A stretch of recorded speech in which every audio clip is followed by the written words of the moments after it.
to another position. Roberto did a wonderful position last year.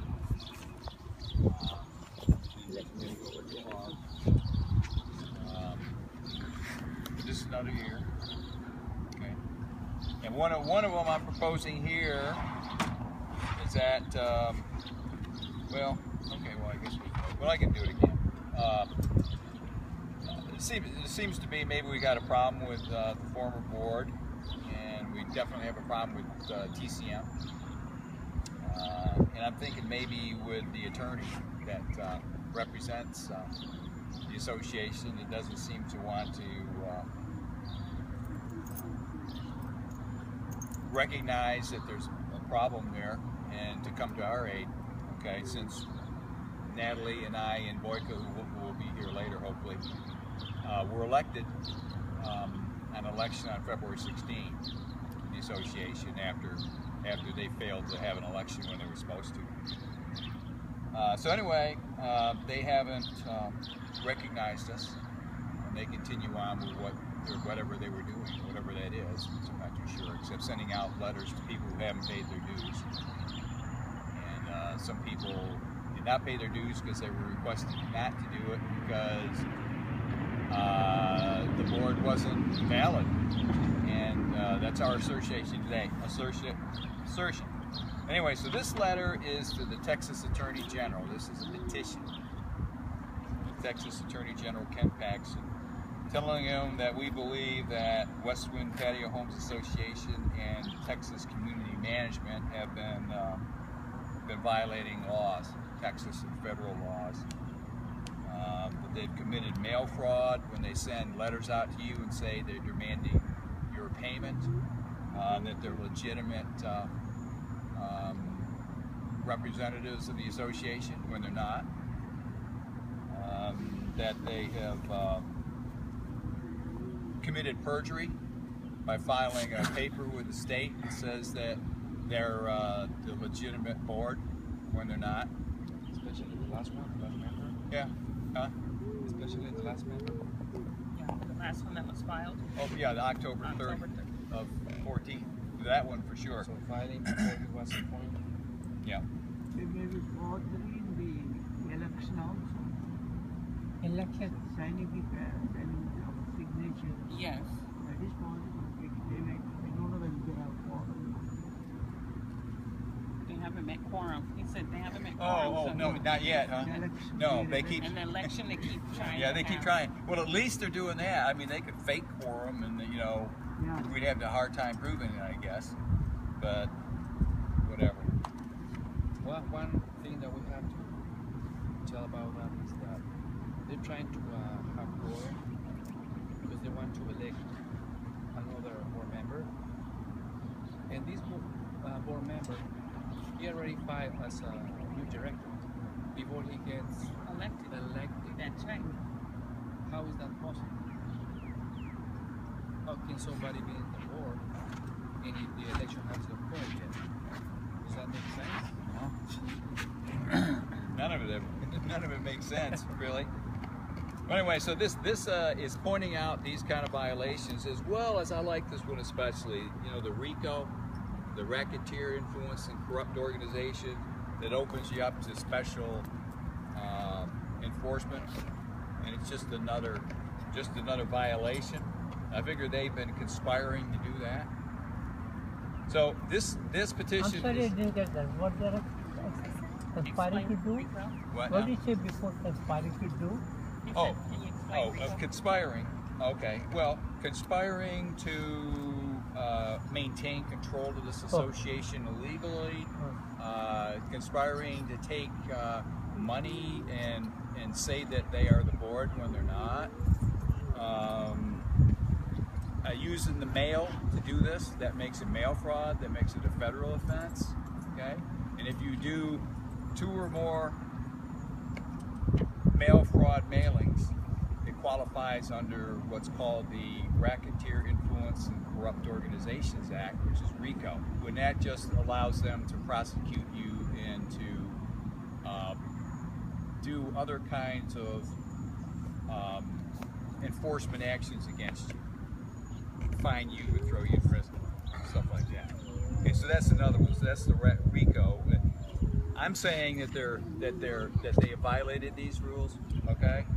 So this petition says if you sign it, you have to be a homeowner and a member of the association. You have to be on the list as a homeowner to sign it. Okay.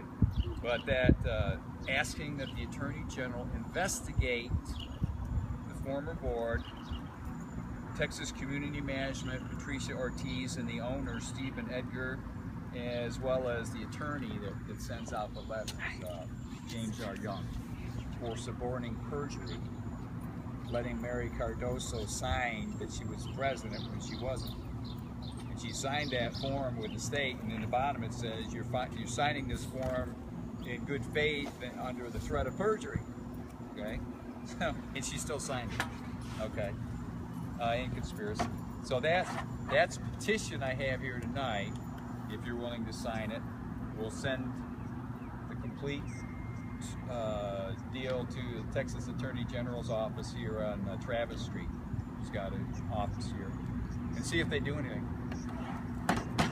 And then I have another short one that just says that. By the way, if they do, how long would they take? Who knows?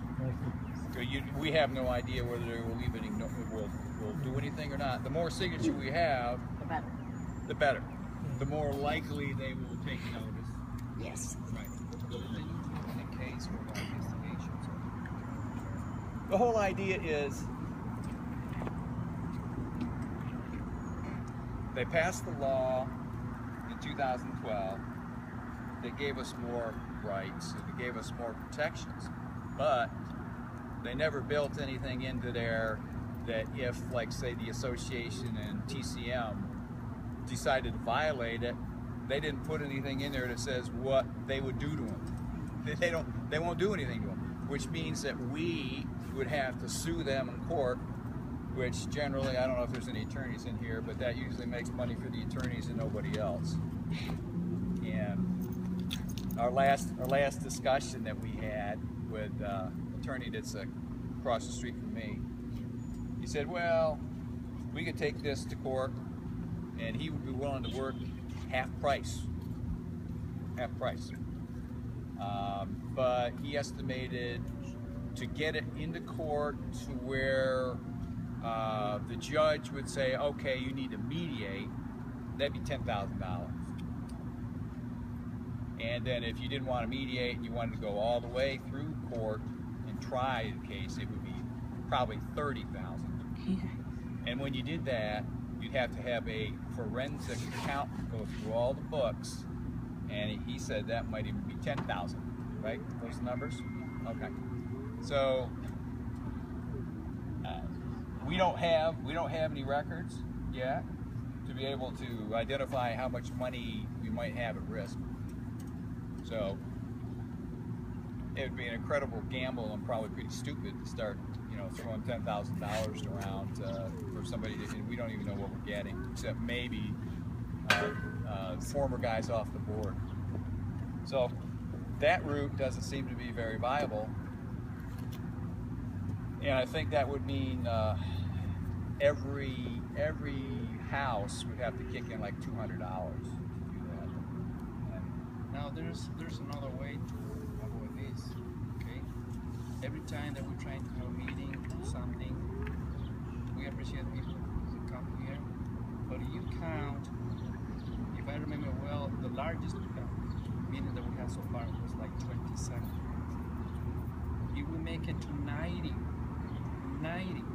don't have to go through all this.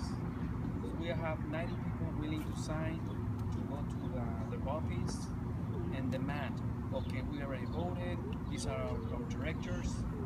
90 people. 90. If we collect 90 people, we don't have to spend money on attorneys, right? Unfortunately, it's only a few of us, 4 or 5, that are knocking doors. Maybe there's a way to make this team larger.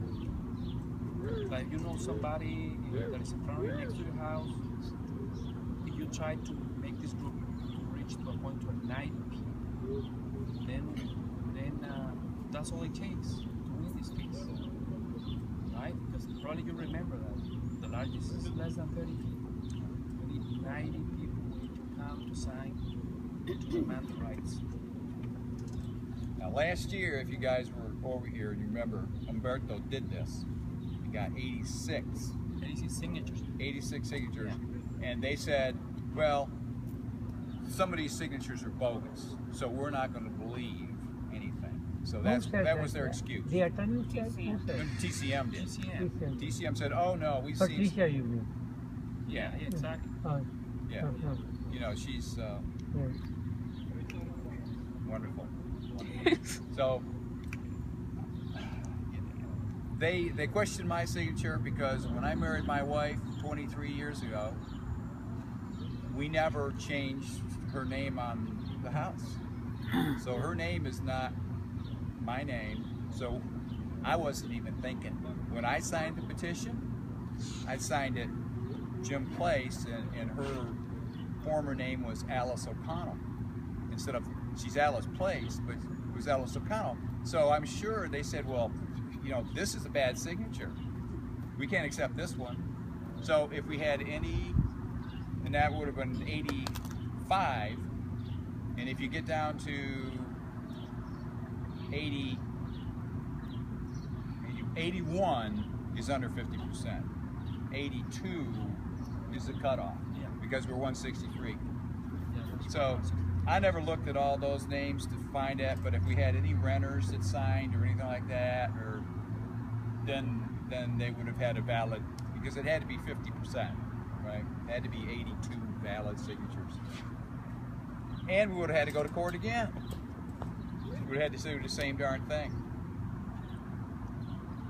So I don't know. This petition is just to try to get it into another arena where we won't have to pay much to see if these guys will take a look at them. So how many of you are willing to go to the TCM office and demand Patricia that she needs to recognize the new board? I mean, if we are willing to take your time one specific day, all of us, we can go there.